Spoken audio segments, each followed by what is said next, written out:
obviously you know what this is. The first, one of the best things to know before you even begin is a little bit about the anatomy of the hide and the hair itself, because it matters.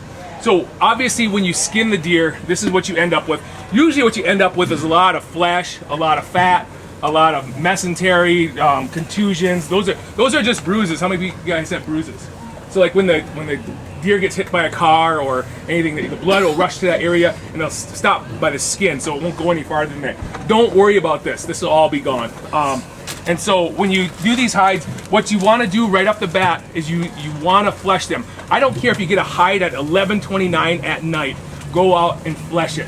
If you don't do that right away, you're going to end up forgetting about it.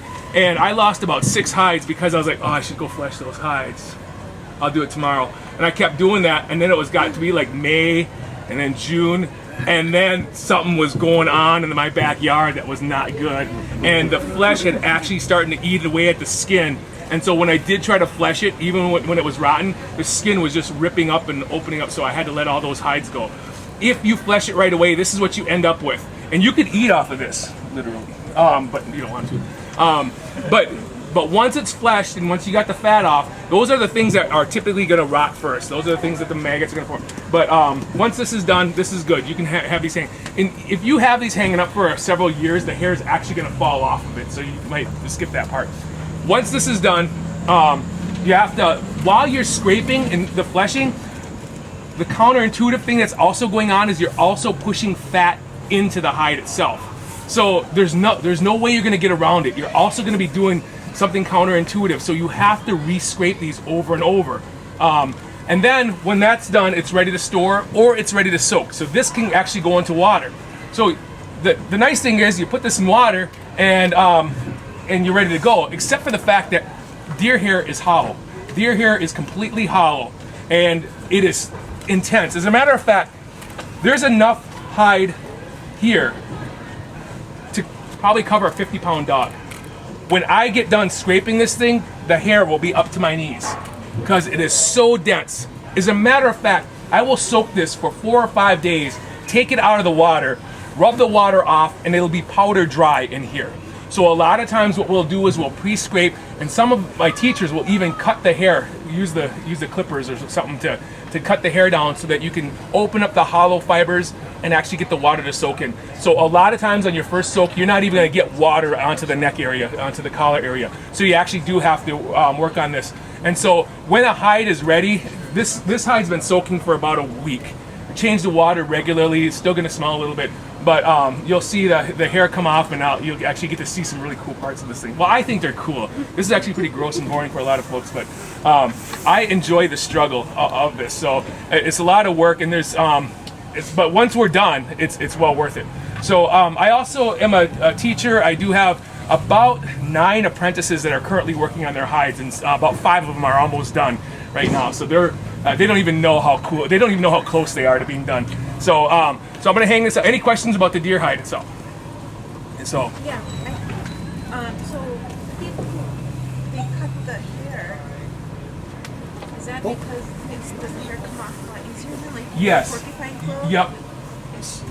So once you cut the hair off of it, it allows the water to penetrate and soak and get to the skin.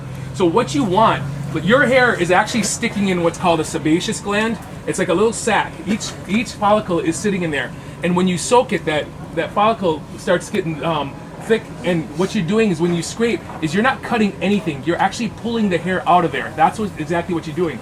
In the spring, the hair is a little bit brittle. So sometimes some of these spring hides you get actually break, and you end up with hides with little bitty black dots, like little stubble on them, and they actually break. You don't want them to do that because you want the follicle open, because you want the brain solution to soak through. So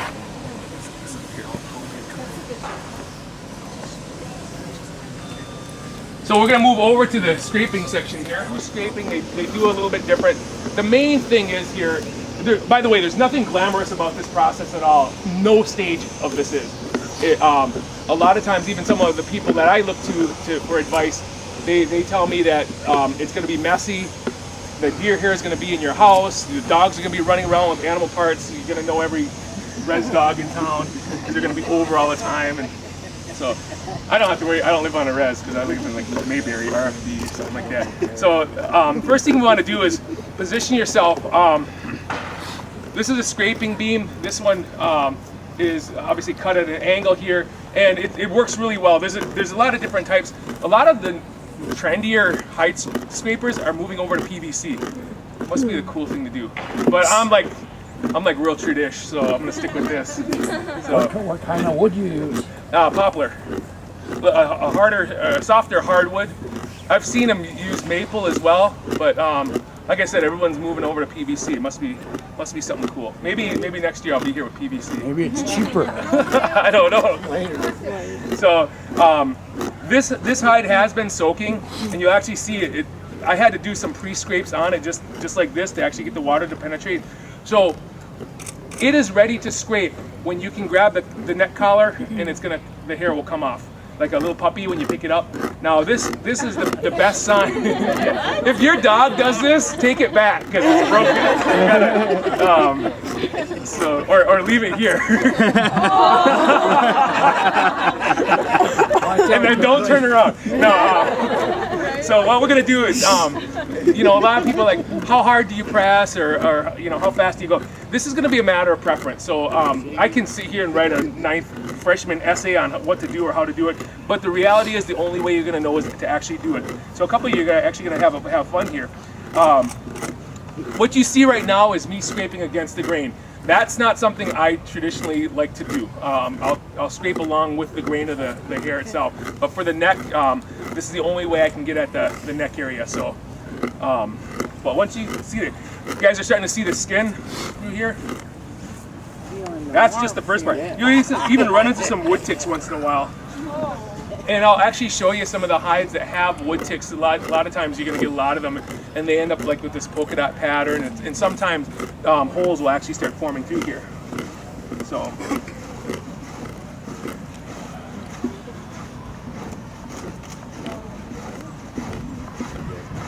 You were saying that you don't normally scrape against the grain? Yeah, I don't scrape against the grain, just along the collar, and then I'll flip the whole thing around. Oh, Because it'll help to pull that out, pull the hair out. So there's a lot of different scrapers. Some are sharper than others. Some work better than others. I typically go with that. Those are custom made by someone that has taught me a lot about scraping, and it's just one of those things that once you use it, you don't want to use anything else. But I brought this one in because I want to show you something very important. Everyone that's taught me how to do hides, no matter what stage, they all said, this is the most important part. Don't screw this part up. But they say that about every part. So I'm gonna tell you guys the same thing. Don't screw this part. This is the most important part. But you're gonna hear me say that all the time. So if you want to come in a little bit closer, yeah. And typically, I'd say about 3 days, you'll start seeing the hair start to come off pretty easy, especially around this area. But it's always the collar that's going to be the indicator. The other portion is on this side. If you scrape the fat really well, the water will soak up a lot easier, and the hide will come. So everything depends on one stage to another. So what I'm going to do is I'm going to open up I see a hole right here. So sometimes you'll see either people that have skinned this poorly, you'll start to see these marks. These are people that had a hard time pulling. Typically you'll find them on the neck. They have a hard time pulling that skin off the neck, and they're pulling, so they start using a knife, and these are the scallops that usually come along with it. If they're not showing on this side, and they're only showing on this side, then you've got a farm deer that's been going through barbed wire fences, and you can actually see some of those. So, and as we get down, I'm going to move down here just a little bit because you're going to see both layers of skin very clearly. You'll also notice that as the hide dries, the two layers are going to be very distinct. One's going to be a little bit browner, the outside is going to be a little bit browner, reddish, yellow, and then the inside is going to be pretty white. So that's one of the best ways to tell. Here it is. This is the grain that you need to get off. If you don't get this off, the brain solution will not soak. You'll have a hide that looks just like it's ready to go. You'll brain it, you'll throw it on the rack, and it's gonna come out feeling like a saucer sled. It's going to be hard, wobbly, and it's never going to break, even if you try to work it on a chain or anything else. So you have to get this little part off. That's what happens. Yep, that's what happens. Yep. As a matter of fact, the people that have tried to learn brought their hides to me and they're really stiff. I don't know what I did. I scraped it really good. I don't know what happened. And so I'm going to show you what it looks like when it's ready to go.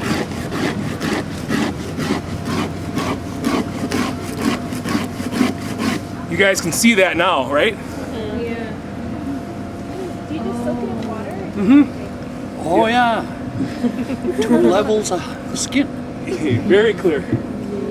Awesome. Yep. Here, can I take a picture? Absolutely. Maybe clear this up a little bit more. And a hide fleshing tool. The difference is I won't do this with a draw knife. So the main thing about these knives is this 90-degree angle right here. You can't cut anything. You have to make sure that this is just a straight 90-degree angle. So when I do sharpen it, I'll take a file or stone and I'll rub this straight across and I'll kind of smooth the bottom out.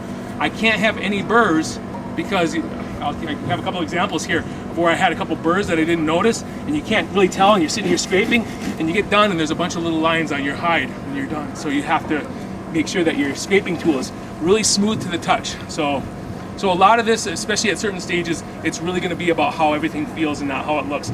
This is one of the stages where you can see the hair, you can see the fat, you can see the blood, you can see the flesh, you can see the mesentery. You know what mesentery is? Mesentery is a series of cobwebs that's all in our body. This is the reason why we can't take our elbow and spin it all the way around. It's holding our body, our skin where it is, it holds our heart where it is, it holds our spleens where it is, so it's all these little bitty fibers, and we have them even in our skin.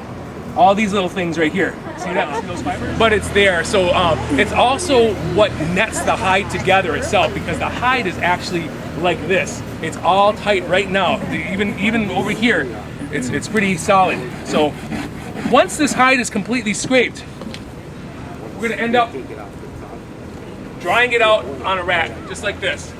So this is what it looks like when they're completely done. Now, before I dry them, they're never really completely done. I'm like, you're not ready, we gotta go back. So when I get them to that stage, they're ready to go. And so I have to dry them out completely. I have to make them, because the next liquid that's gonna touch them is a mixture of brain water, hot brain water. So from that point on, we're ready to go on to the braining portion. You guys ready for that? Yep. That should be fun. Cool stuff here.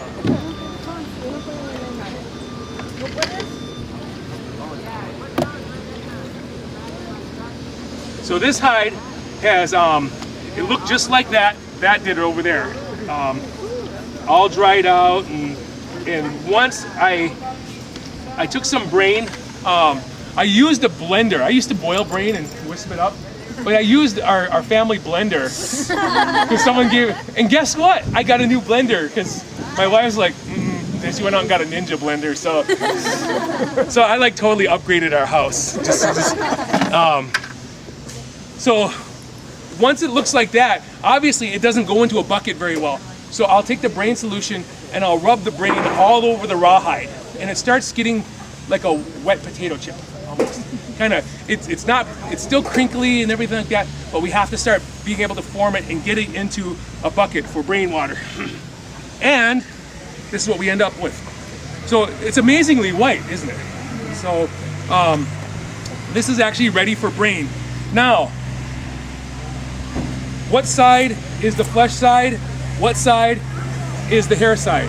Can anyone tell me? Is this the hair side? This is what? The hair side is the one facing up? Are you guessing? Yeah. Okay.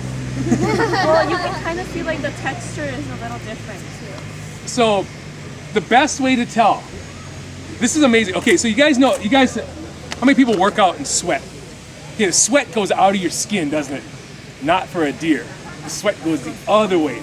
So if the water soaks through the area, if there's water coming through, then you're on the flesh side. So there's a bubble test you can do. You can lift the hide up and squeeze. And if no water is coming out of here, skin. That's the hair side. Spin it around.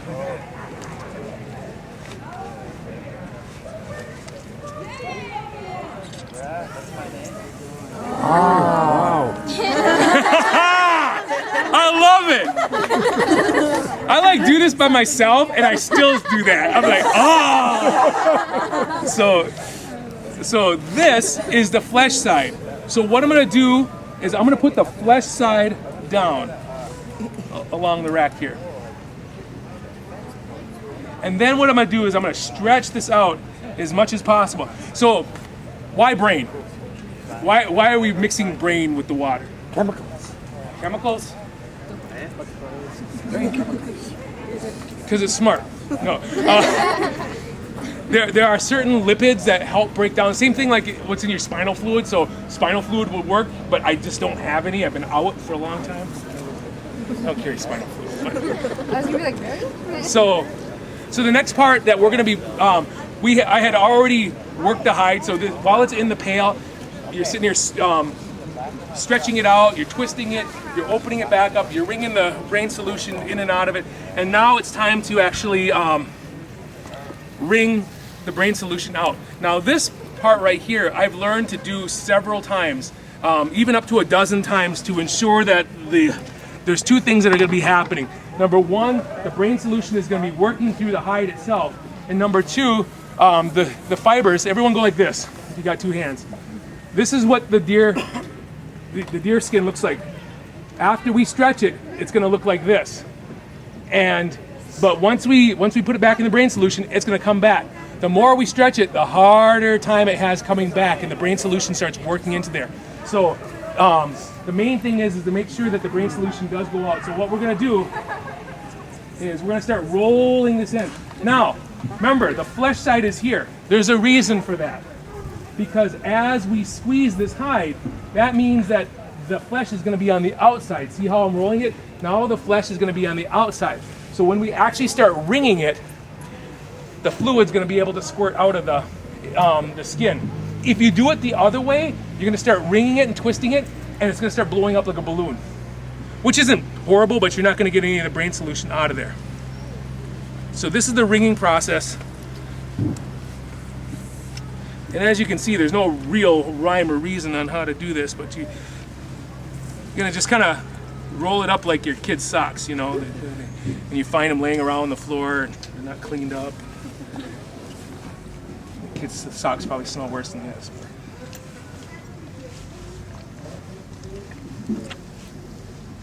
It's what they call an OIT, Old Indian trick. A couple people do it a little bit differently. Some people will actually do this vertically on a tree, and they'll just use that. I've just done it this way. I tend to catch more of the brain solution. It's one brain, so I've been using pig brain. One pig brain is enough to do it. One deer brain is enough. But if you use a pig brain, the hide will actually come out pretty white, as opposed to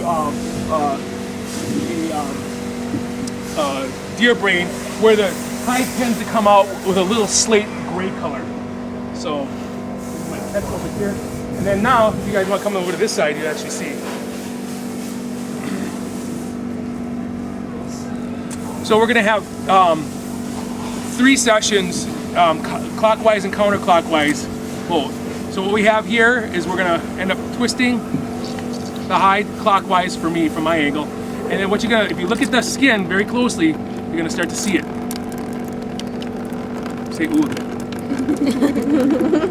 I'm going to move this up just so I have a little more angle. Now when I do buffalo hides, the spinners I have are that big, and there's 2 of us moving those. So.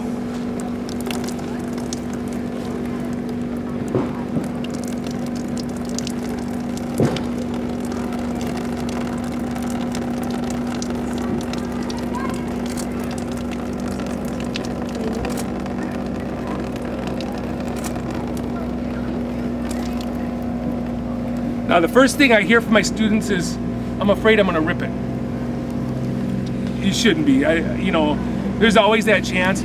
Typically, if the hide does have holes in there, there is a risk of ruining the hide from those holes. But if there's not too many holes, I wouldn't worry about ripping the hide too much. And what you're going to also see as we get through this is the hide's going to start changing color a little bit. It's going to start turning a little bit yellow, kind of like rawhide, like like your grandma's toenail, like real kind of gross, and kind of hanging there. No, just kidding. I know what your grandma's toenail looks like. So that was one session. So now what I'm gonna do is I'm gonna move this donut here 1/3. Why not a half? That's right. The only thing we've done is then switch these two places. We really haven't done anything. So we're gonna go 1/3, which is why we're gonna have 3 sessions here.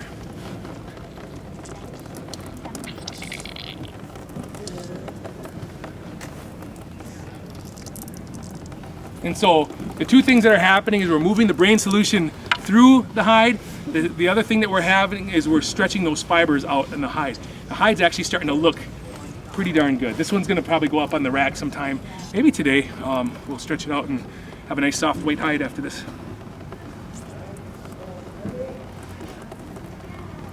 Do you reuse the solution? Yep. Sometimes, like if I'm working in a cold garage, I'll just throw it right on a grill stove and I'll reheat the water just because my hands are cold, number one. Number two, it keeps that solution thin. So the last one I'm gonna do, and then you can adjust these too. There's no pretty way of doing this. I mean, everyone's trying to, my students are always trying to roll this just right and it looks almost perfect. It doesn't have to be. The main point is to get this entire thing squeezed out. So no one's, just like me, I'm not about looks. It's not true either.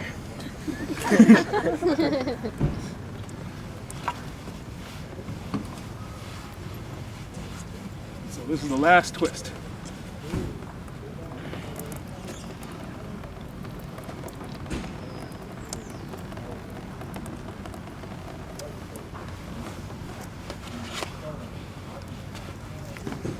Never used this before. Well, I've stretched hides or got rice with this. Boy, what a multi-use tool. So now, like those weekend underwear, we gotta take these apart and get them stretched out again and shake them out, get them ready to wear for Saturday night, so. Just kidding. At least for camping, you guys know what I'm talking about. Borrowing your friends.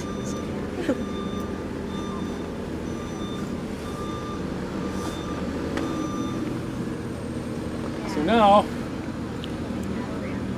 one of the things I'm going to look for as I'm stretching this back out is how quick does this turn white? When it starts, after I do this a few times and I start opening it up, I can tell it feels a lot easier to stretch open again. And typically what I'll do is, when I have my students here, is we'll all grab, who wants to volunteer? Who wants to get their hands dirty? Okay. So what we'll do is, you go ahead and grab one side of this, just like this. Yep. Put your hands together, like this. Yep. And go ahead and pull that apart. Come, yep, that way. Go ahead and pull. Okay, you're gonna pull. Now, a couple things that are happening here. Obviously we're stretching it out, but the belly skin is gonna be different from the back skin. The back is gonna be a little bit thicker. So that means when we're stretching, sometimes we're only stretching this part. See that part? And we're not actually hitting the center portion at all. So that was a lot of the reason why a lot of the students I had were like, how come the center of my hide's really hard? I thought we stretched it out. So what we'll typically do is roll it up and come into the center. Keep going. Come in. Keep going. There you go. And then we'll start here. You see how that's turning white? Now we're going to open it up. We're going to come back farther. And then we're going to stretch all the way out again. Now what I'm going to have you do is I'm going to have you put your right hand in the middle of where your two hands are. So now you have 3 hands. No, I'm just kidding. Put your right hand right here. Now move this hand just that far there. So what I'm going to do is I'm going to put my hand where the middle of my 2 hands were, and I will move that again. And now we're going to stretch again. Now move your right hand in again. Move that one over. Do that over. Right hand in. It's like square dancing. We're going to go all the way around. 4 times for each direction. Just kidding. Not that sacred.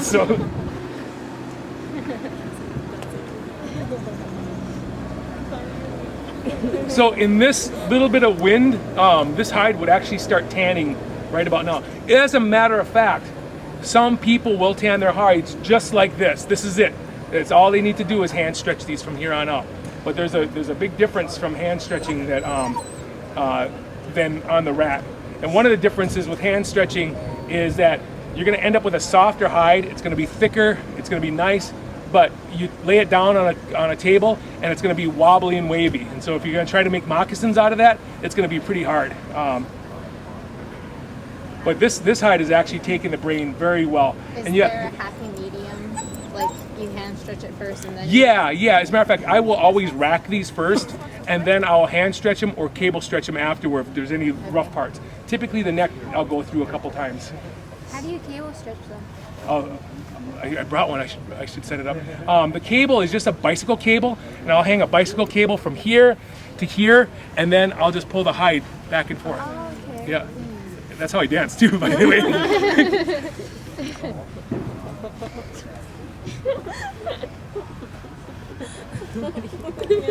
What's your name? Molly. Melanie? Nice to meet you. I'm John. If you didn't read the name tag. So, and then while I'm doing this, I'm also kind of stretching out this way as well. So now we have this hide brained and wrung in one session. Thank you very much. Big round of applause for her. So, like I said, these can typically just be hand stretched from this point on. But I'm going to want to brain and wring this one several times until I'm absolutely sure that when I pull this. Now, the feeling that you want to do here, because a lot of my students, they'll wear gloves and stuff, and I don't mind that at all. But when you start getting into this stage of the process, you want to go gloveless because it's only about the feel from here on out. And so, what if you felt this, it probably, instead of like a slimy piece of flesh, it's probably more like a fruit roll-up, but not maybe as sticky. And one of the nice things is that when you stretch these and you know you're getting close, is when you stretch, they don't spring back to those fibers stay apart. Sis knows, right? So, and again, if you don't do this part right, that part won't happen. They'll be slippery, there'll be shiny spots, and then you have to go right back all over again. So this is going to go back into the brain. When this goes back into the brain, you can have it soak all you want. It's not going to do anything. It will get wet with brain water, but nothing will happen. You have to work it. You have to work it, you have to twerk it, you have to do whatever you can, because you got to work this thing until it is actually soft. So this is going to go back into the brain solution. You guys want to look at the brain solution?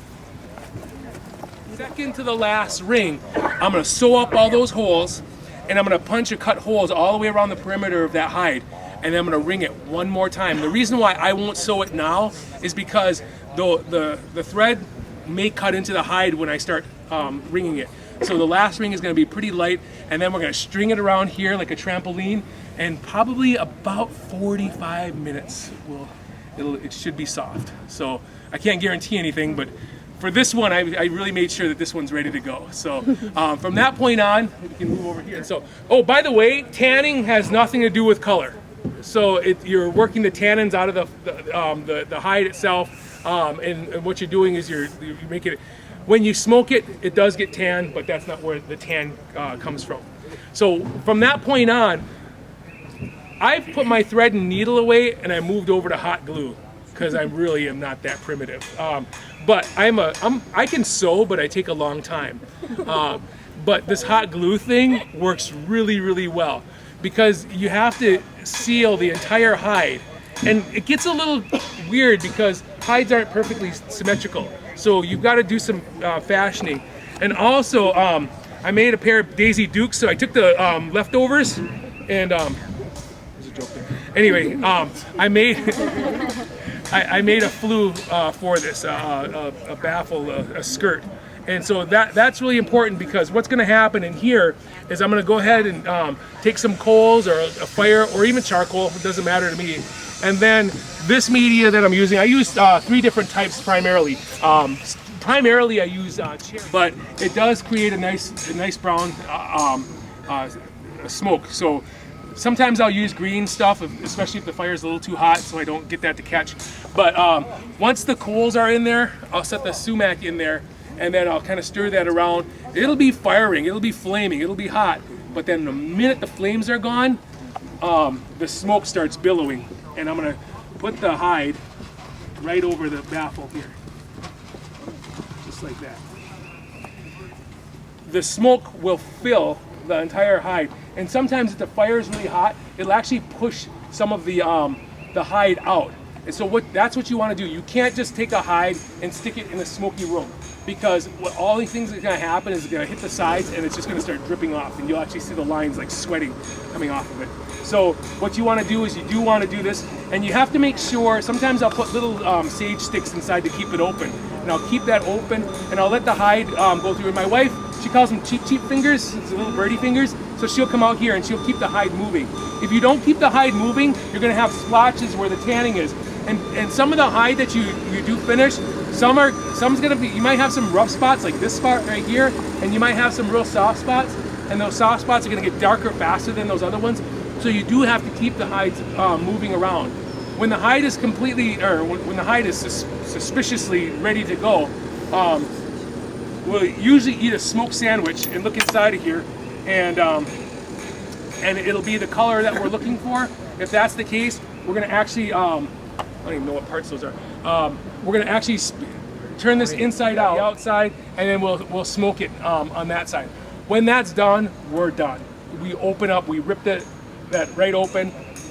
Do it in the house, because your house will smell amazing. It's the best smell ever. We'll open this up, and then we'll scrape some of the glue off of it. But once we get done, now we're gonna go back to where we began. You guys learning the scallops in here from people that have not cut those very well, but I'll still use those a lot of times. And then when you make moccasins, you know, it matters. It matters where you're going to be getting the hide from. I can always tell a new leather worker, because they just cut wherever they see a good spot. But the hide stretches a little bit different from side to side to the long way. And so they want to make sure. Sometimes you'll see these people wearing these moccasins, and the toes are really sticking out real far because they didn't cut the hide right. So so you end up with these. Now this is a fantastic trade. If you did one a month, there's not too much of a time commitment there. It's just a little scraping here, soaking here, drying there.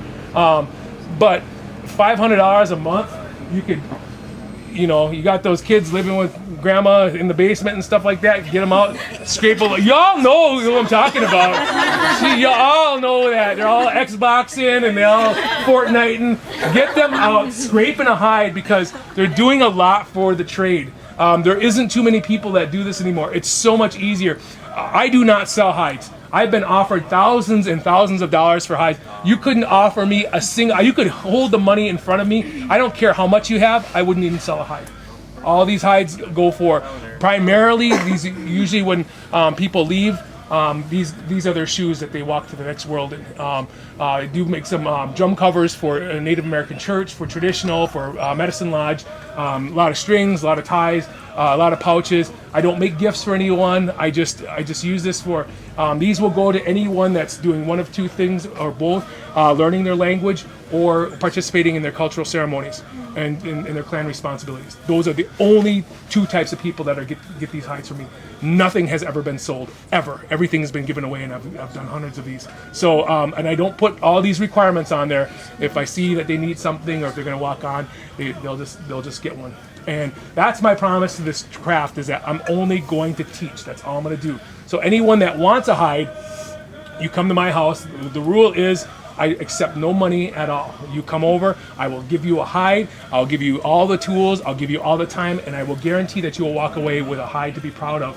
and you're welcome to come on over and do that. If that's the only one you ever want to do, that's fine. But come on over and experience it. So my house has been open. I have not seen my key to my house since 2006. So when I bought the house, other than that, it's a place where people can come to learn. And I live in a college town, so the local tribal groups that goes to school there, they call them American Indians Reaching Out. That's the Indian organization in ACES. All the students always come over to my house and they learn how to make tools. I'm a wood carver, actually. I do more wood carving than hide tanning. So they come over to work on things over there. And again, same rule over there. Everything that I do is for, before I wanted to know how to do it, and what to do.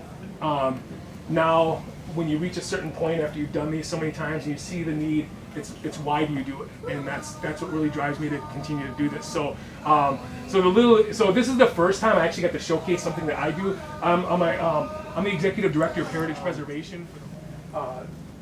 It used to be a purely administrative job, so it was really nice because they used to go to conference. I've never gone to conference. This is my first conference I've ever gone to, and it's the first time I'm showcasing something that I usually do. Usually what I do is I try to find people that have these talents, not just vendors at powwows and stuff like that, but there's so many closet artists that we have in our community, people that do these amazing things. They're not out showboating their stuff, they're not flaunting it, they're just amazing at their craft. And they want to learn, they want to teach, they want to be a part of it too. That's just not their scene. And so my job, the only superpower I have is to create learning environments. Just on hides, I could do something on boards later on. I do plan on stretching that hide maybe later on this afternoon, and then maybe we'll get this one smoking as well. If the wind dies down, I'm gonna do that. So, any questions?